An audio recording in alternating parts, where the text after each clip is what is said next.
All right, it apparently is the appointed hour, 4 o'clock. We're at the community center today for a regular agenda setting meeting. And it's June 2nd, 4 o'clock in lieu of our normal 5 o'clock time. And I'll call our meeting to order. And with that, I think just kind of turn it over to staff. I assume we're going to have a librarian's report first. Yes, I have one today.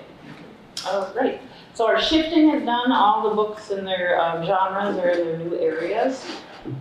We're just now fine tuning the shelves, making them look nice and looking for our next project. So stay tuned for updates on that. The summer reading program, Plant a Seed Read, started yesterday. This is for birth through teenagers. We have a lot of fun activities planned for the summer, and you have to stop in the library to register and you can pick up an information packet.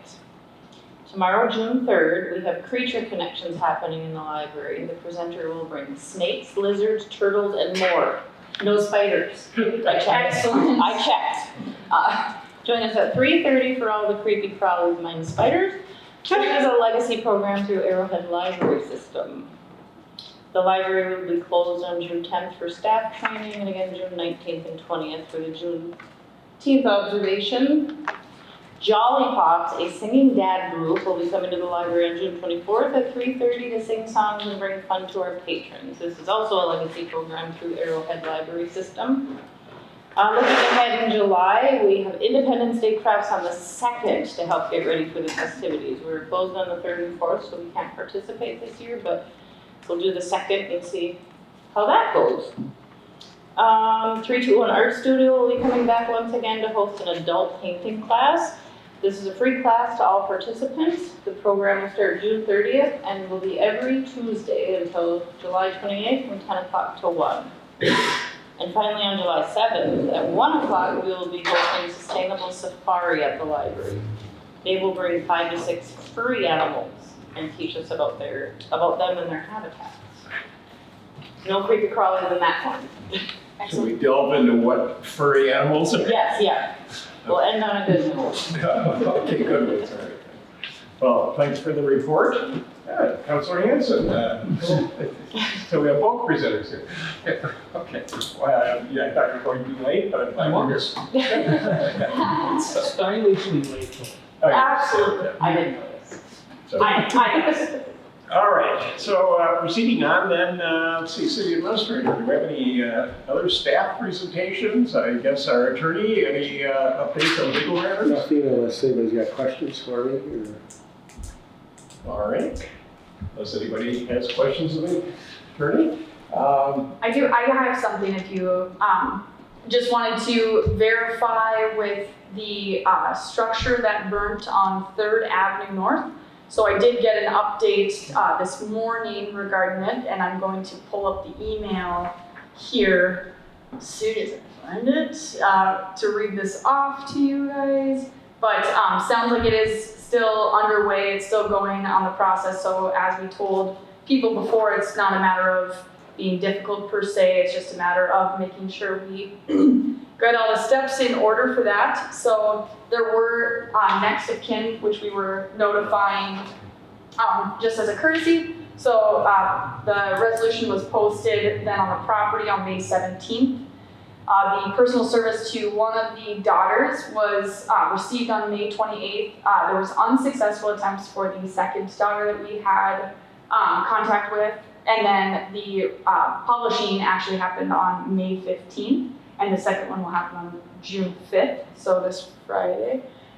So it's all underway and going. As of right now, everything's our stepwise. We're pretty good to go. So just more to come on that in the hopefully next council meeting. Have we had The next regular. assurances of any financial assistance from the NRRB yet, or we just have an application in? Or It sounds like it's eligible if the ownership is all in line. So once we get that and get this, it sounds like Jeff will be able to sign off on where the owner normally would have signed. So yes, this is a pretty standard something that they finance to get rid of bird structures, safety hazards in communities. So as soon as this is done, Jeff will sign that application and we'll get rolling with demo. So we should almost have a yard sign that tells people that demolition plans are in process. Underway, yes. Something like that, like Definitely. the IRRB signs, you know, when they.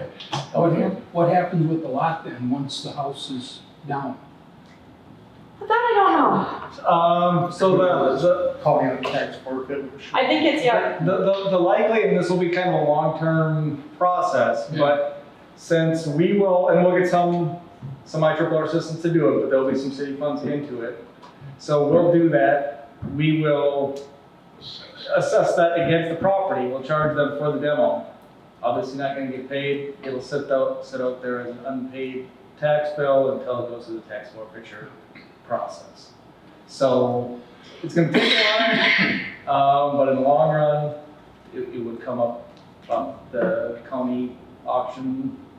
We'd be able to get it again.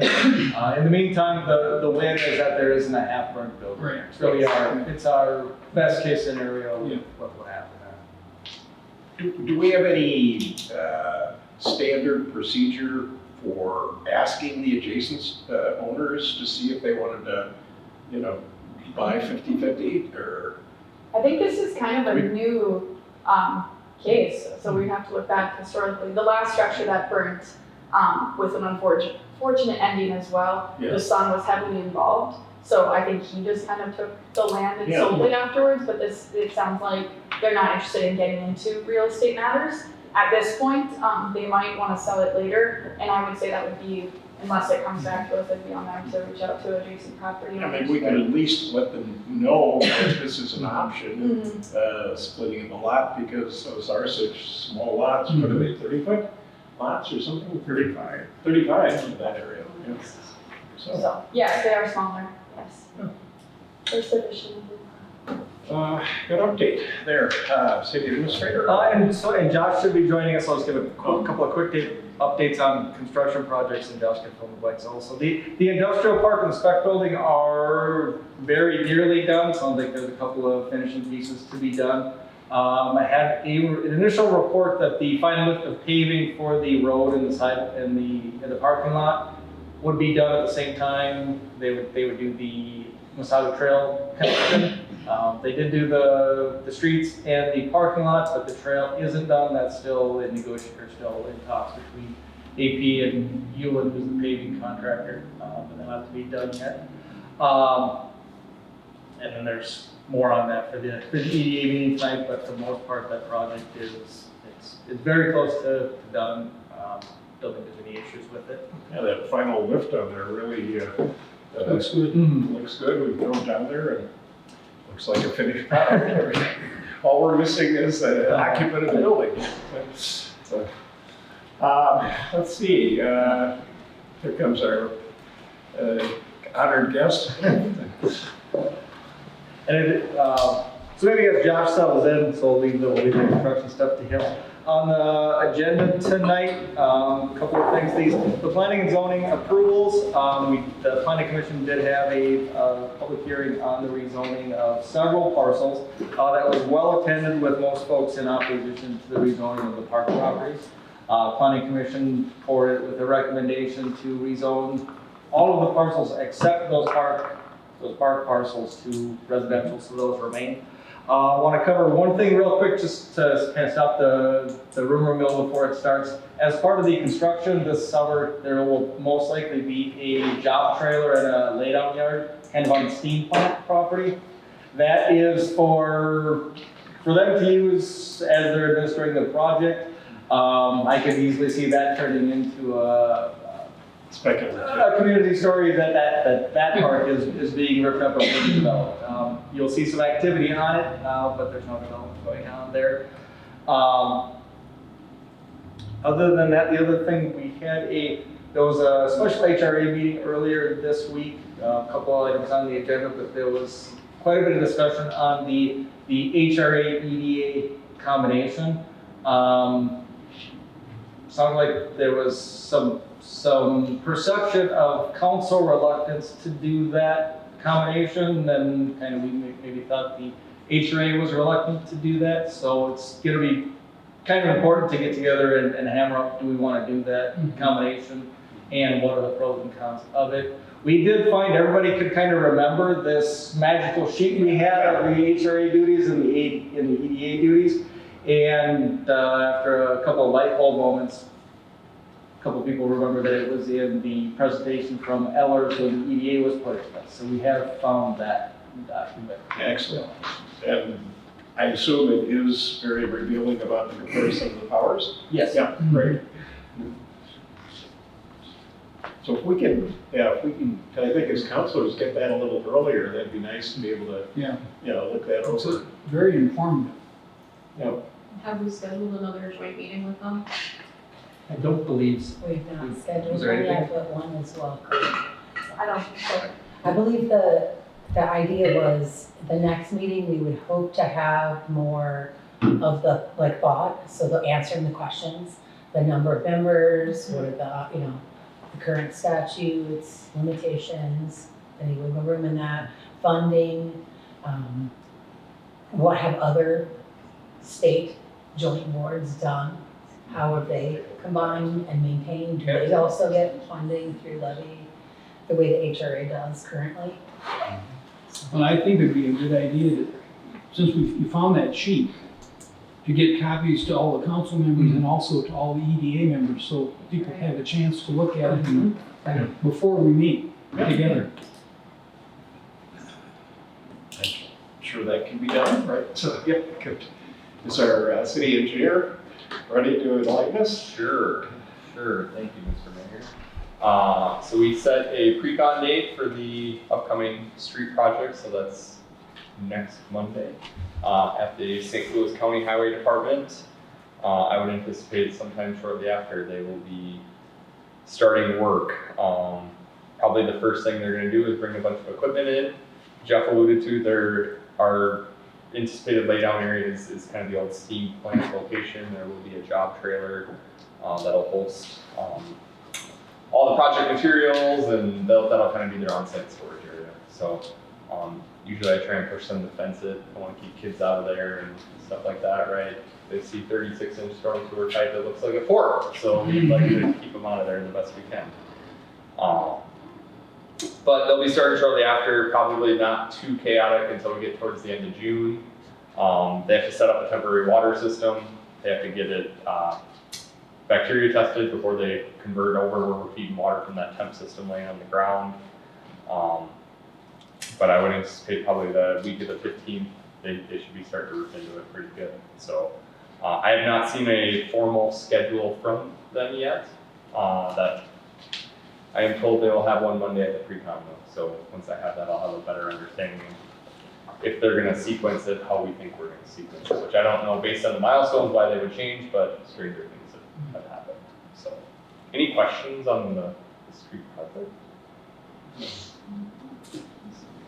So, all right, so the citizens that are asking us questions and everything, we should be directing them to the Bolton and Make website? Hotline. If they have questions, call the hotline. I don't have the number in front of me, I don't know. I mean, I can get it. Okay. Yeah.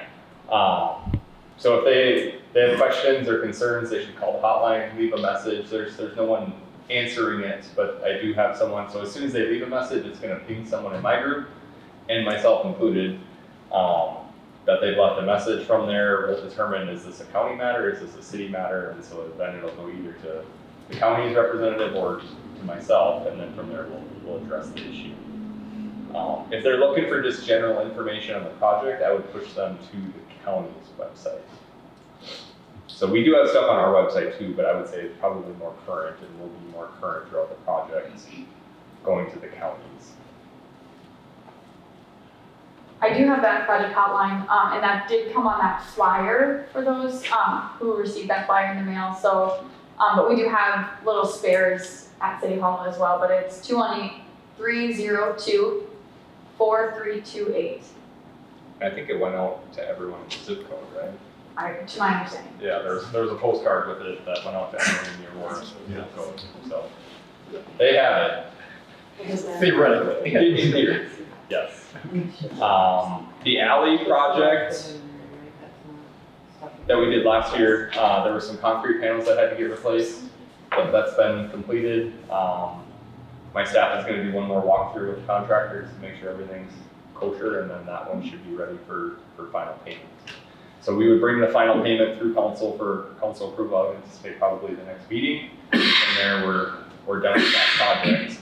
We do have a warranty bond on it, so that's good for 2 years. And so if something goes wrong, we have settlements, plug sewer, something like that, we have that warranty bond where we can hold their feet to the fire and come back and fix it. So, Community Drive, I saw them working out there today. It's finally dry enough to get in there and finish up the final grading.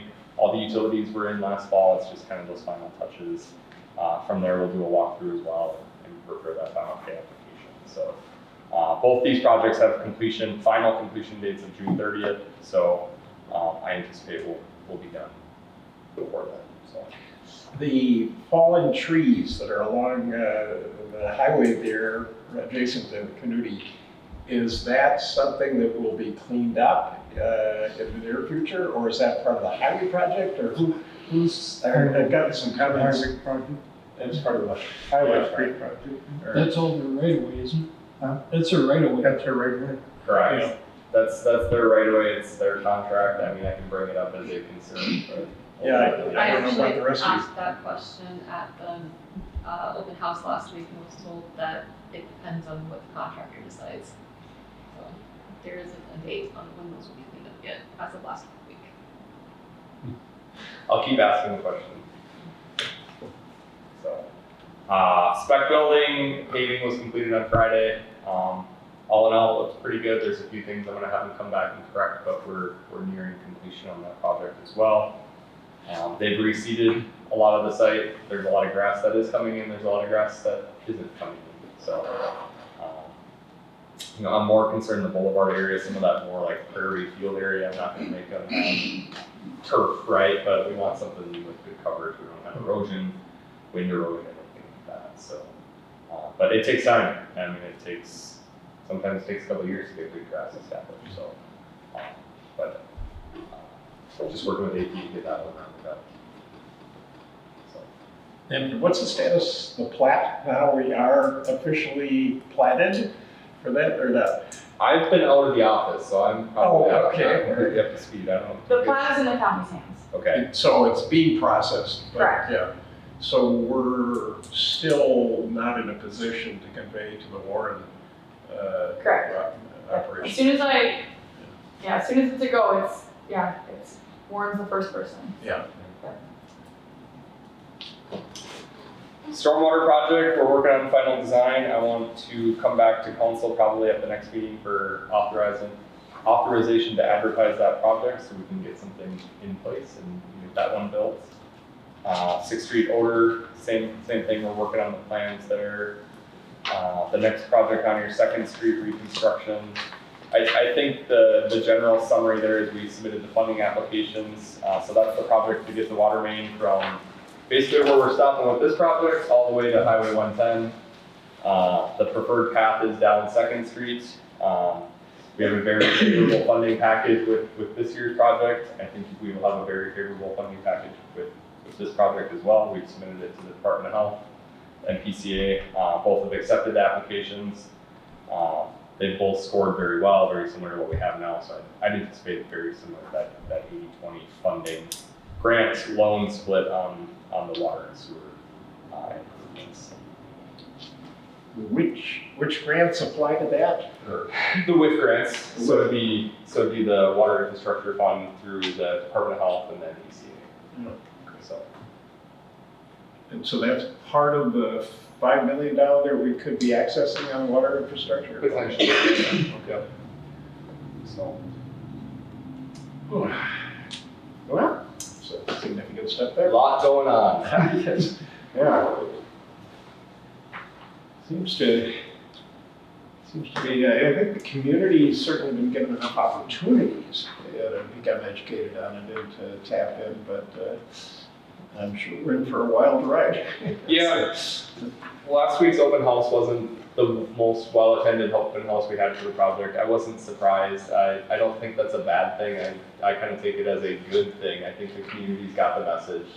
They understand what's coming in general, right? So I was not all that surprised. Typically 3 meetings, you kind of, that's about all you get out of getting a good turnout. Well, good. Weather seems good for it. Yes. Through the project work out. So, so that's all the engineering updates? Yeah, if there's any questions from the council, I'd gladly answer. Any other matters we should kind of be following up on? I'm just trying to think of, thought it was helpful to get some kind of a financial snapshot last time. I'm still looking forward to the end of the year. I'd like to know what that is. Any other matters of concern? I think in light of the planning and zoning meeting last week, that we probably need to start looking into something to do with those 2 parks, with Sunset and the Central Park Edition. There was a lot of pushback on it.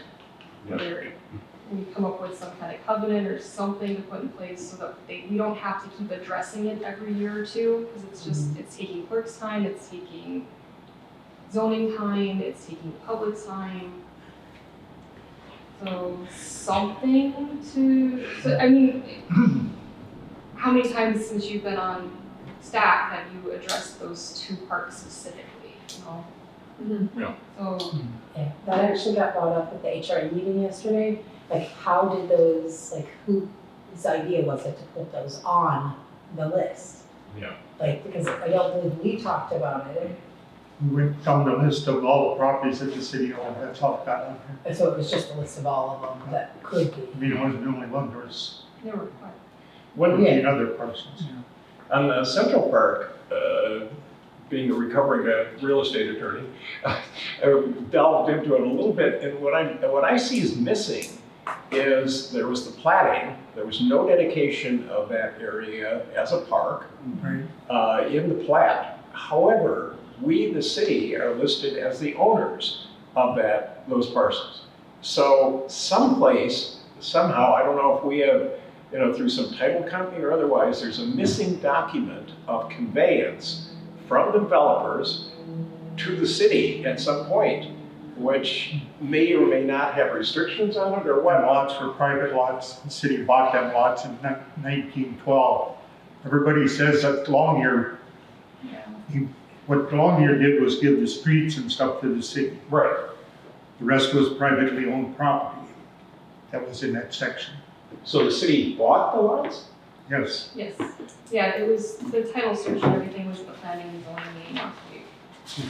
There's no utilities into that parcel, is there? Sewer and water? Adjacent, but I don't think it's. Do you know if Central Park has utilities into it? Today, Yeah. no, it They doesn't bought one have- parcel in October 12th of 1912. The other parcels they bought the 7th of August of 1912. They bought 2 the first time, and they bought 11 the next time, or 9 the next time. Great. Well, that's good. Clears up a mystery, good. It was all recorded with the county with warranty deeds back in 2012. Good. So I don't think there's anybody living in this town right now that remembers them dates. They are, I want to meet them. Everybody thinks they know it, but they don't. Yeah. Looking backward, I mean, instead of continuing to look backward, let's look forward into how much time and energy it's taking staff and everybody to continue to address that specific issue. I think we should come up with something to prevent it from continuing to take time and energy, at least for a certain amount of time.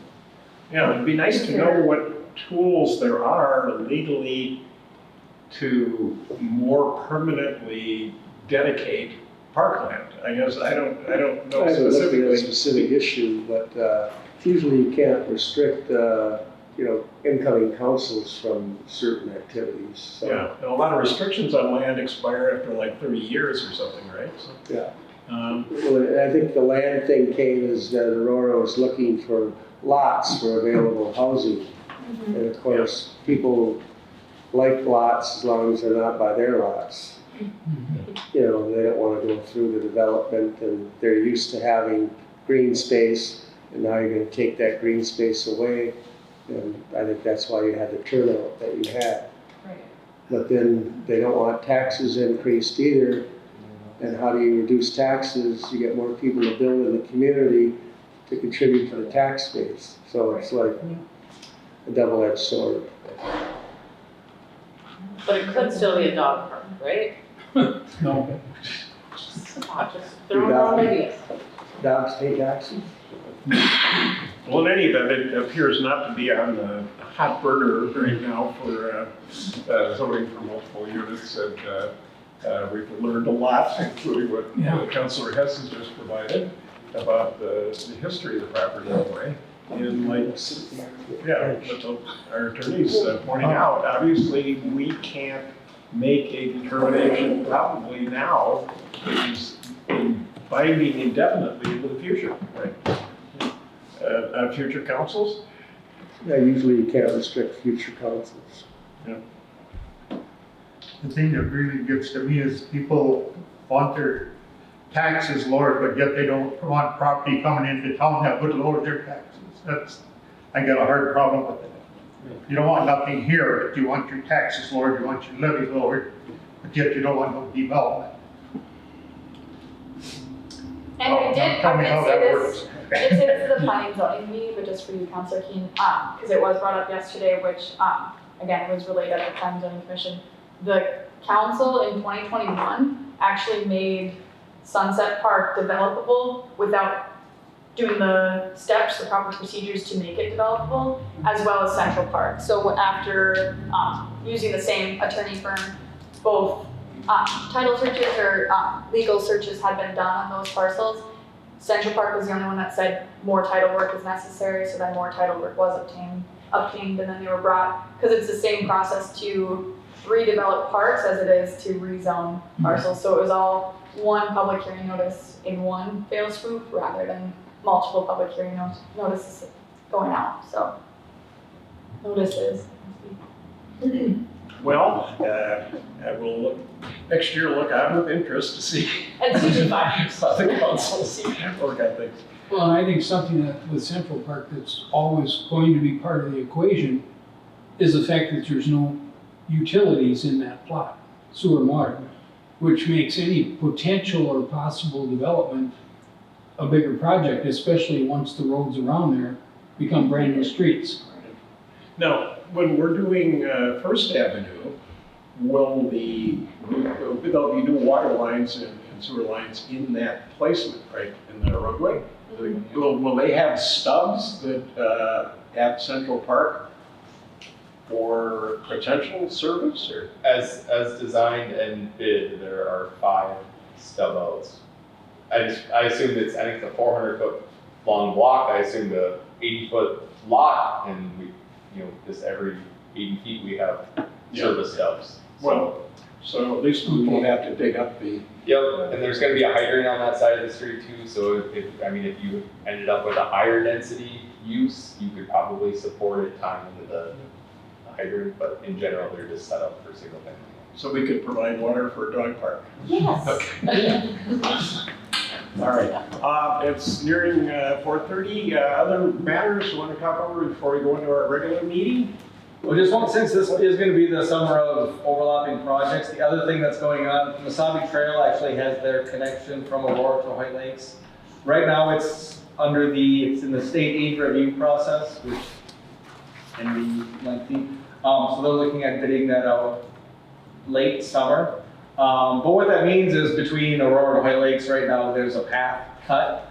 And as we're talking about the joint water project and seeing this path cut, I think has sparked some rumors. What you're seeing cut between here and there right now is the Masabi Trail outline. So Good to avoid confusion on that point. Yeah. Any other councilors? Any other matters? All right, entertain a motion to adjourn the agenda session. Moved by Councilor Hess, supported by Councilor Keen. Seeing no further discussion, all in favor say aye. Aye. Opposed? All right.